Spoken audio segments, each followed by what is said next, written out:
Yo, what's going on, snipers, and welcome back to our Colorado Avalanche franchise mode. So in last episode we took on the St. Louis Blues and we managed to defeat them in 6 games, mainly due to our depth showing up, as like all of our lines contributed in that series. But the one line that did struggle was our second line. They didn't really score that much. And then also Sandis Ozolinsh was held pointless, which is kind of surprising because he's on the power play and he's got a lot of ice time. So I'm hoping he steps up here in the series against his former team, the San Jose Sharks. So I showed you guys their lineup in last episode, but I'm going to show you guys again. For the most part, they're not really that scary of a team. They're just like a really young team with like a lot of inexperience. So as you can see, most of these guys are all in their 20s. The oldest guy here is German Titov. He's their veteran. They also got Matthew Barnaby for veteran presence. And then there was also Vladimir Malikov on their defensive core. A couple other guys in their later 20s.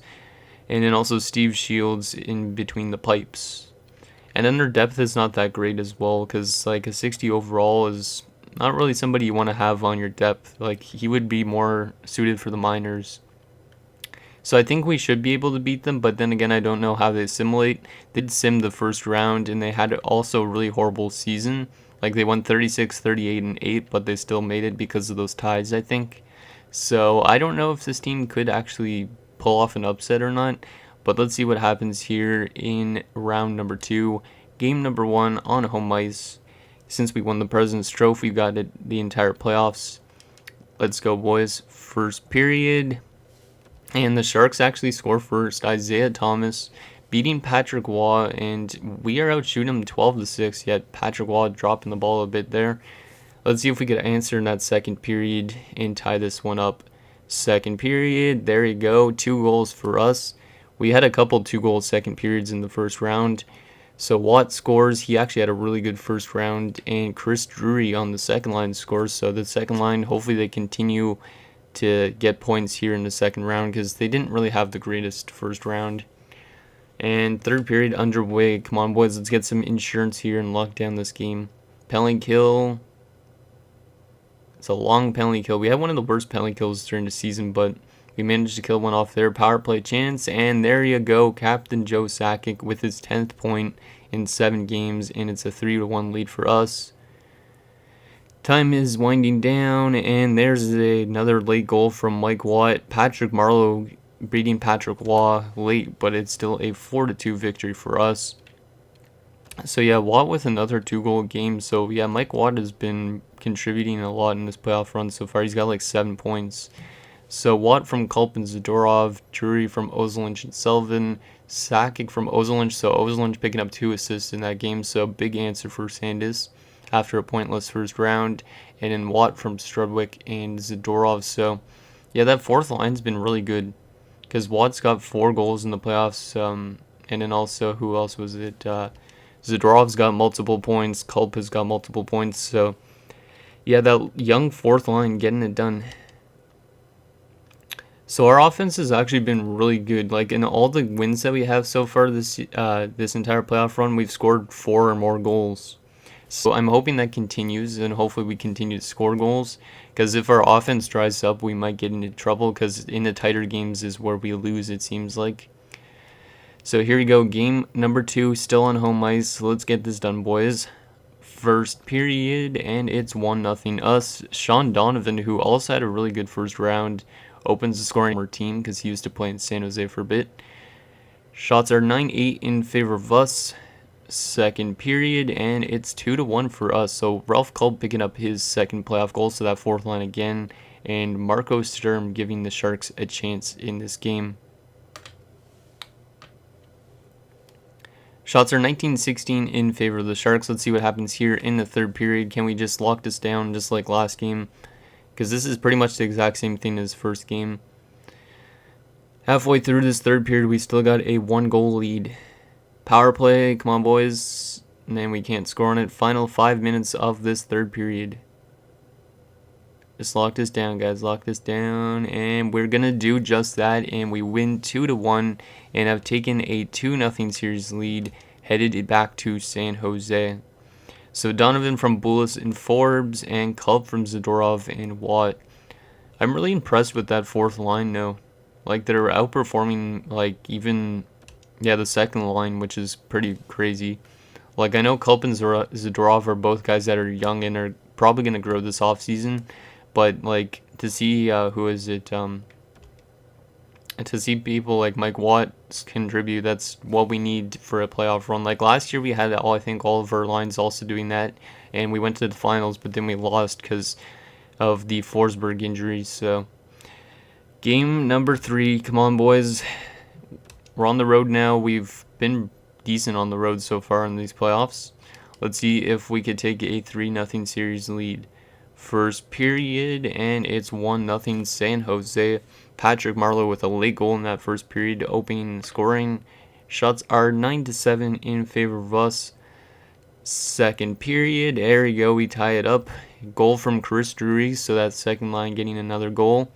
Shots are 20-15 in favor of us.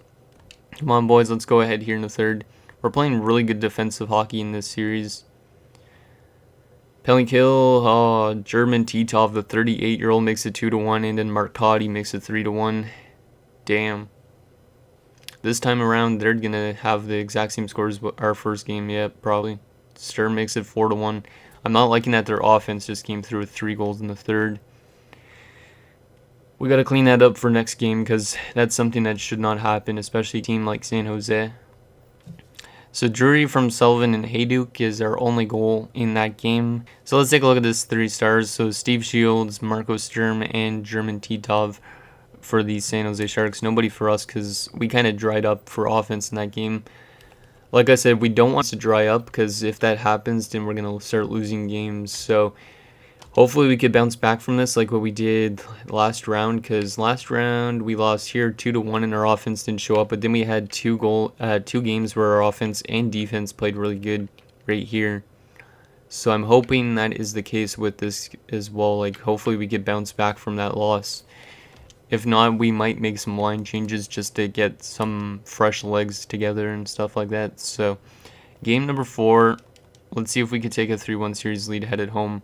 First period, and it's 2-1 for us. Good job. Milan Hayduk with both goals. One was early, one was kind of late. Patrick Marleau with the only goal for the Sharks. He's actually been pretty good in the series. I think he's got 3 goals already. Second period, still 2-1 for us. Shots are pretty tight, 19-17. This could be a game that goes to overtime, but I would rather us score an insurance here in the third and take this game. So here you go, third period underway. Come on, boys, let's get that third goal. That's like the most important goal. When we score more than good. Otherwise, it's pretty scary. Power play. We don't score on it. Final 5 minutes. Time is winding down, and we are going to take it 2-1, and we have a 3-1 series lead here in the second round, and we're 1 game away from going back to the conference finals. So Hayduk from Drury and Sullivan, and Hayduk from Sullivan and Strudwick. Great game there. 3 stars, Hayduk, Watt, and Marleau. So yeah, Patrick Watt has been pretty lights out this series. Like, he had that one bad game last game. But other than that, he's letting like 1 to 2 goals a game. And then he just continues that entire playoff run. Hopefully there's no game or multiple games where he just completely loses his mind. So here we go, game number 5. Are we going to move on to the conference finals with this game, or is it going to go to game 6? First period, and it is 1-0 us. Mike Watt again, holy crap.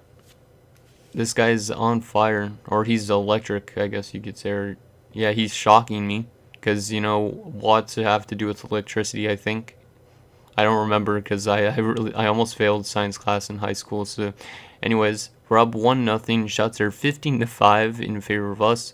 Second period, and it is 2-2 all of a sudden. Damn. Sturm and Marleau give the Sharks the lead, but Sean Donovan, who also has been playing really kind of shocking to me, makes it 2-2. Shots are 23-20 in favor of us. Come on, boys, let's get that lead. Do it for your fans that are cheering loud behind you. Final 10 minutes here of this third period in a 2-2 game.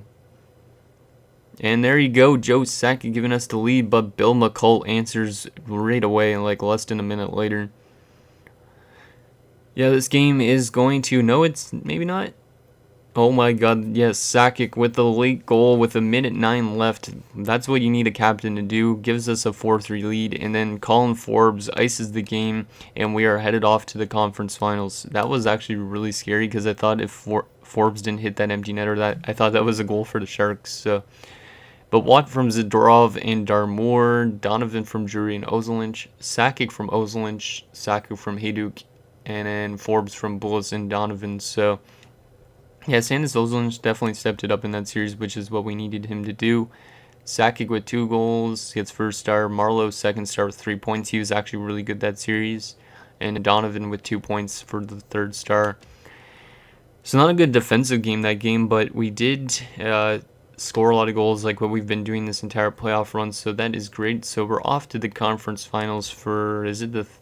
yeah, it's the second straight season, I think. Or maybe it's the third, I don't know. But that's great. So, who are we playing in the conference finals? It's the Swedes. Wow. So this is the first one of the non-NHL teams that's actually made it this far. So good on you, Sweden, to make it to the conference finals. I wonder what their lineup is like now. They must have made a lot of like changes. Well, damn, their record wasn't that good during the regular season. 37, 36, 4, and 5. So, yeah, they just barely made it in as well. Yikes, they might be his team. Oh, okay, so let's save this, and then we're going to take a look at our player stats for the second round, and then we're going to take a look at those Super Swedes and see if they actually still have a lot of Swedish players or not, because they might not. They might have made some trades and signings and all that type of thing. So Sakic still over point per game, but everybody else is below that. But we do still have a lot of good depth scoring. So Watt on the fourth line has 9 points. Drury and Hajduk 9 points. Zadorov also on that fourth line 8 points. Forsberg 7 points. So Forsberg's been kind of non-existent in that round. Donovan and Fleury also 7 points. Sullivan 6 points. Culp, Bullis have 5 points. Forbes and Strudwick and Ozolinch 4 points. McBain 2 points. Dandino 2 points. Same with Darmour. Miller with still 1 point. And yeah, the 2 depth guys obviously have nothing. So our entire lineup has all above a point still, which is great. Goalie wise, let's see how Patrick Waugh's doing. Oh shit, Carter actually played for the last 7 minutes of one of those games and didn't allow a single goal. Huh, I didn't even realize that. So, but Patrick Waugh's been pretty good, but obviously Carter was doing, and it was a loss too. Which game was that? It had to be the only game we just lost against the Sharks. So I guess Ross Carter finished off that game because, oh, that must have been the one Patrick Waugh let in like 3 goals or 4 goals, and then yeah, I think that must have been that game. So yeah, anyways, that is the player stats. Let's take a look at those Sweden Super Swedes. Hopefully they aren't too scary. I don't think they will be because of that record, but they might be the cheese team like I was saying. But then again, the Sharks were worse, I think. So SHL. So they got Tate Cook, who is a medium top 6 forward who was drafted 9th overall. Nico Kapanen and Pavel Rosa. Oh yeah, Pavel Rosa had a really insane season out of nowhere. Yeah, that's weird. He had randomly 80 points this year, so he's the guy to watch out for. Samuelson, Bordelot, and Hyvenen is the second line. Murray, Knudsen, and Berglund. And then Biedrich Palat, Dennis Pedersen, and our former player, Stefan Yell. Interesting. So overall wise, most of their roster is guys that were in the NHL that were like third liners or fourth liners. So I'm not overly scared of them, but they do have definitely some good depth, it seems like, up front. And then defensively, Kulikov and Kvasha, so 2 young defensemen. Also Afinagenov and Vukovic, so 2 more young defensemen. And then Pivko and Spezza. So their entire defensive core is actually really young. Nobody above 22 years old. So that's actually really impressive. Because this that defensive combination could be something that becomes a big part in them maybe winning the cup down the road. Goalie-wise, they got Hedberg and Rolison, so Hedberg's kind of dropping off, or he just is staying back to an 83, but he has been really good in terms of, not during the regular season, playoff-wise. Yeah, he's been really good this playoffs. So hopefully Hedberg has an off round here. And then Rolison is backup. Scratched, they have Jacob Peltier, Arthur Waugh, who was drafted second round in 2020, and Amari Gorin, who's a low elite guy they drafted in the 4th round. So they definitely have some good prospects for the future, and I'm liking the way they're looking for coming seasons. But right now, I don't know if they have a chance against us. So anyways, guys, that is going to do it for this episode of Colorado Avalanche Franchise Mode. So in next episode, we will take it to the conference finals against the Sweden Super Swedes and see if we can make it to the finals against either the Flyers or the Capitals. So thank you guys so much for watching, and I'll see you guys next time.